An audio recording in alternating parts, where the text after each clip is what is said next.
High! Durga Puja আসতে আর কটা মাসের বাকি। সরি আর কটা দিনের বাকি। তো সেই উপলক্ষে আজকে তোমাদেরকে খুব ইজি ওয়েতে আমি একটা মা দুর্গার ফেস ড্র করে দেখাবো। আর এই ফেসটা ড্র করার জন্যে আমি 150 জিএসএম পেপারে এটা ড্র করছি।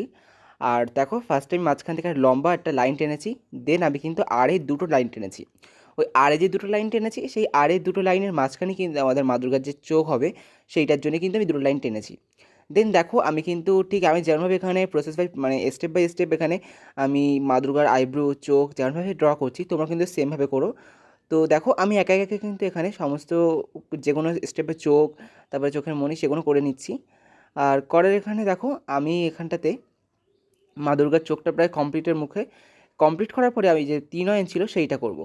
আমি ভেবেছিলাম এটা মা দুর্গার নর্মাল একটা মনুষ্য প্রকৃতি একটা ভাবে করব।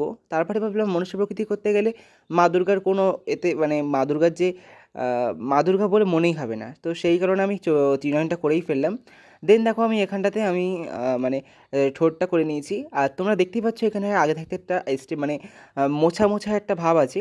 তো যেহেতু আমি একাই ভিডিও করি আর আমি আমার ফোনেই ভিডিও করি, তো এবার আমার ভালো স্ট্যান্ডও নেই ভিডিওর, তো সেই কারণে আমি আগে থাকতে ড্র করে নিয়েছিলাম। দেন মুছে নিয়েছিলাম। এবার তোমাদেরকে সেটা আমি বলছি কীভাবে ড্র করেছি।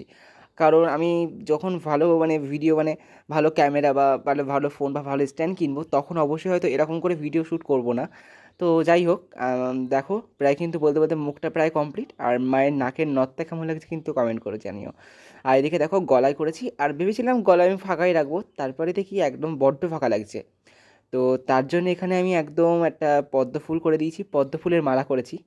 বলতে পারো পদ্ম ফুলের যে আমরা যে বোটা থাকে তলায় সবুজ অংশ মতন, সেইটা দিয়ে আমি মানে সেইটা দিয়ে হার করেছি। আর পদ্ম ফুলের কুড়িটাই আমি লকেট হিসেবে এখানে ব্যবহার করেছি। দেন এদিক থেকে আমি একটা কাপড় অ্যাড করেছি, মানে কাপড়ের আঁচল যেটা ছিল সেইটা করে দিয়েছি।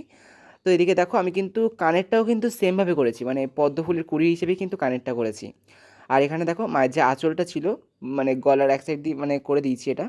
আর এক সাইডে কিন্তু চুলেই ঢেকে যাবে, ওই জন্য ওই সাইডটা কিছু করার দরকার নেই। এদিকে দেখো ফার্স্ট আমি ডবল লাইন দিয়েছি। ডবল লাইনটা দেওয়ার পরে আমি নিচে দিয়ে আরও একটা লাইন দেবো, মানে কিছুটা গ্যাপ রেখে, মানে পদ্ম ফুলে ওই যতটুকুনি পদ্ম ফুলের সাইজ সেইটুকুনি অনুযায়ী গ্যাপ দিয়ে আবার একটা আমি লাইন দেবো, ডবল লাইন টানবো। দেন কিছু ওখানে দেখো আমি একটা কলকা মতন করার চেষ্টা করেছি, তো সেটা আমি পরে তোমরা কালার দিয়ে করতে পারো, তো আমি আগে থেকে পেন্সিল দিয়ে আউটলাইন দিয়ে নিয়েছি। আর এরপরে দেখো আমি কপালে দু এক জায়গায় যে চুলে যে তোমরা যেগুলো বলো লক্স, লক্স বা কিছু একটা হবে, তো সেইগুলো কিন্তু আমি দু এক জায়গায় করে নিয়েছি। লক্স আমি জানি না কী বলে, যে চুলে কপালে যে কোকড়া চুলগুলো চলে আসে সেইগুলোকে কী বলে জানি না। তো সেইগুলো এখানে করে নিয়েছি। আর ফাইনাল লুকটা তোমরাই বলো কেমন লাগছে, কমেন্টে কিন্তু অবশ্যই জানিও। আর নেক্সট পার্টে পুরো কালার করা ভিডিওটা দিয়ে দেবো। আর অবশ্যই তোমরা তো শর্ট ভিডিও দেখেছো কী করে আমি এটা ড্র করেছি। তো আজকে আমি ভাবলাম তোমাদের যদি কোনো প্রবলেম থাকে সেই কারণে বড় ভিডিওটা আনলাম। Thanks for watching. আর লাইক কমেন্ট শেয়ার এবং সাবস্ক্রাইব করতে ভুলো না কিন্তু। টাটা।